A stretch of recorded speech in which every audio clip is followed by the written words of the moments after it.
करी है वितरण समारोह भैया पवन जय सवाल करी है वितरण समारोह भैया पवन जय सवाल करी है वितरण समारोह भैया पवन जय सवाल सुनर समाचार आइल बात कहल आए है बात कहल करी है वितरण समारोह भैया पवन जय सवाल करी है वितरण समारोह भैया पवन जय सवाल करी है वितरण समारोह भैया पवन जय सवाल।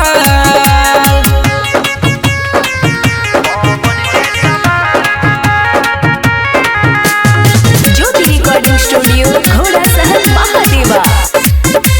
म्यूजिक बाय राजेश स्वामी।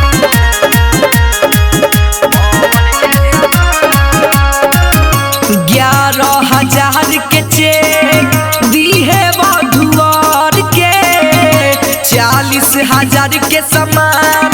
किन के दी है घर के 11,000 के चेक दी है वधुआर के 40,000 के सामान किन के दी है घर के गरीब बेटी के जीवन होई खुशहाल आए है होई खुशहाल करी है वितरण समारोह भैया पवन जय सवाल करी है वितरण समारोह भैया पवन जय सवाल करी है वितरण समारोह भैया पवन जय सवाल।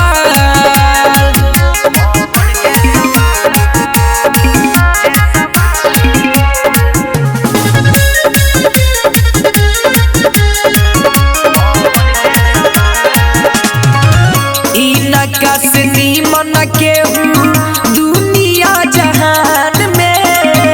ई नहीं के चाहे लोगवा ढाका विधान में ई न कसनी मन केहू दुनिया जहान में ई नहीं के चाहे लोगवा ढाका विधान में गरीब लोग इनके